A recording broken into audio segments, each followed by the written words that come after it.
Hello, after looking on the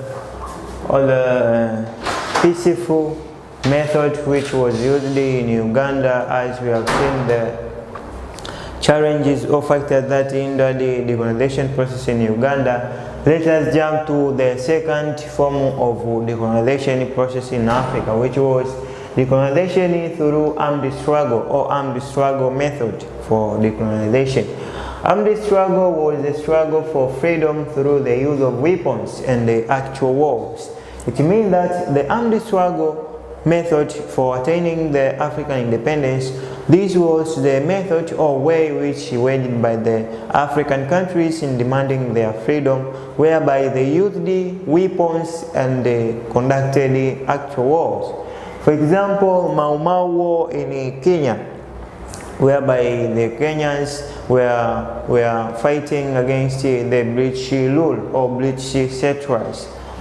So it was applied by the countries like Kenya, Mozambique, Algeria, Guinea-Bissau, and Angola. So these were the countries or African countries which applied the armed struggle for struggling their independence. Reasons for the use of armed struggle, which were or what are the reasons which were emphasized those or which led those countries to use armed struggle for demanding their independence? The first one was the colonial power were not ready to freely grant the freedom. It means that the colonial powers were not ready to grant freedom freely without conducting armed struggle. So after the Africans proved failure by the using of peaceful way, they decided to use armed struggle for the reluctant colonial masters or colonialists. For example, the British rulers or British government in Zimbabwe and Kenya were reluctant to grant the independence freely because there were many settlers in those colonies. So we are not ready to grant the independence by fearing that they will lose the control of that areas, and there were many interests which were already established in those colonies. For example, the Portuguese colonies like in Mozambique and Angola, those were nations which were Portuguese or Portugal were considering as the overseas colonies or overseas territories. So they were areas which were not ready to grant the independence for the native people. That's why the armed struggle was waged by the African countries. Another was the colonial power rejected the UNO and the OAU instruction to grant independence to that countries. It means that the colonial powers or colonial power rejected the instructions which were given by the United Nations organizations and the OAU organizations of African Union. It means that these organizations were provided the instructions to those colonial powers that they have to grant the independence to the African countries so as they can get the self-rule. For example, the UN under the Trusteeship Council were insisting and pressurizing the colonial masters or colonial rulers to grant the independence for the African countries in order to regain the self-rule. So the rejection of that instructions made those countries to wage on armed struggle or guerrilla war for the attaining the independence. As I have told you the example in Kenya, whereby the Kenya or Kikuyu peoples and the other peoples in Kenya were waged on war or on the use of weapons to remove or to eliminate the settlers in Kenya, and those Kenya were got the support from capitalist nation like USA to remove those British rulers, as well as in Angola and Mozambique. Those were countries which were supported by the capitalist and the socialist nations, USA and USSR on the other sides. So that's why they used the armed struggle due to the presence of enough weapons that were supported by the socialist and the capitalist nations. Another the reasons for armed struggle was colonial powers did not want to abandon their colonies as they were regarded as overseas territory. It means the colonial powers were not ready to grant independence to those countries because those countries or colonies were regarded as overseas territory or overseas land.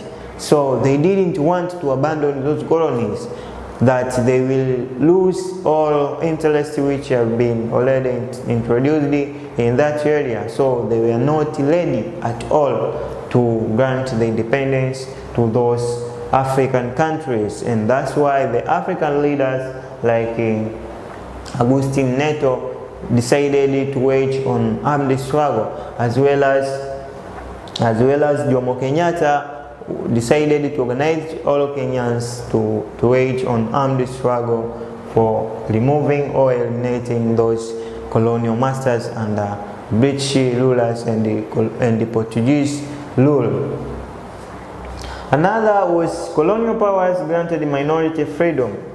It means that the aim or the reasons that's why they used the armed struggle, the colonial masters were providing the minority rule or minority freedom so that they cannot experience the strong opposition, because you can see that the colonial masters were providing the freedom to those strong people, like in Zimbabwe or Southern Rhodesia, the unilateral declaration of independence, whereby the minority people were given the freedom. So in that sense, the majority people were mainly under the control of British rule. So you can see the majority were organized themselves to fight against the British rule and the other colonial powers that were reluctant to grant the independence for the Africans.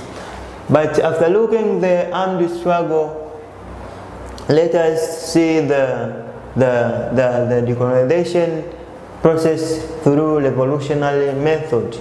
The decolonization through revolutionary methods.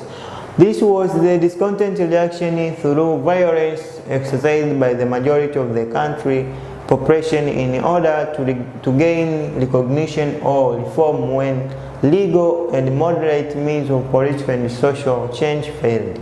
To mean that the revolutionary method was involved or were used after when the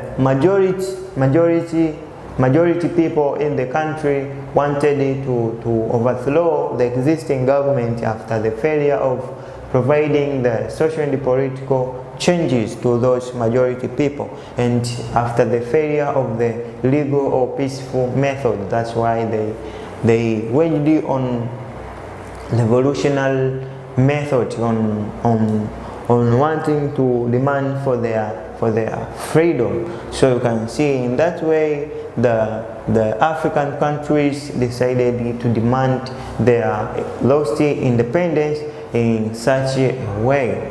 So you can see that various nations in Africa, but not many nations, are almost the critical example which I have only two examples, which is the Zanzibar Revolution of 1964 led by John Tito Okello, and the Egypt Revolution 1952 by Gamal Abdel Nasser. It means that these were the African revolutions which took place to overthrow the existing government. For example, in Zanzibar Revolution, the Zanzibar Revolution was done after when the British government provided the minority rule to the Arabs, and the Arabs remained as the dominator or the rulers of majority of Zanzibar. And that's why in 1964 the Afro-Shirazi part and and the other parties decided to cooperate and wage the revolutionary to remove the Sultan Saidi in the power, and Sultan decided to go into the exile in Arabic or in Arabian nation, and that's why in 1964 the Abeid Aman Karume became the first president of Zanzibar in 1964, and this was due to the revolutionary method that was used to overthrow or to remove the colonial powers. And the Egypt revolution in 1952, whereby Gamal Abdel Nasser were there to remove the Western domination in Egypt. So Gamal Abdel Nasser was mobilized the fellow Egyptians to remove the British rule, because British rule or Britain was ruling the Middle East, including Egypt, from the previous years. So when it reached in that year, in 1952, the Gamal Abdel Nasser was come up to remove the British rule which were supporting the existing government. So that leader was emphasizing and mobilizing the fellow Egyptians to remove the existing government, because we are not favorable to the majority of the people, and the people were suffering from different problems like poor social services, like health services, education services were poor. So that's why they decided to make a revolution. As well as in infrastructure, there were poor infrastructure. That was, the existing government was doing nothing. So that's why Gamal Abdel Nasser was decided to conduct the revolution. So until there, this is the end of our lesson, and I would like to give you an exercise which complies the two questions. And the first one, it is explaining the factors for the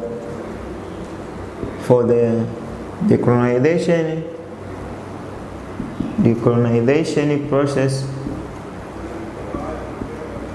in Kenya. And the second one assess the reasons for the use of armed struggle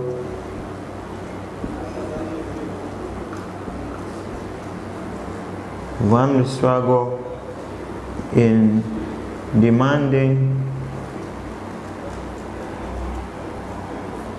African independence.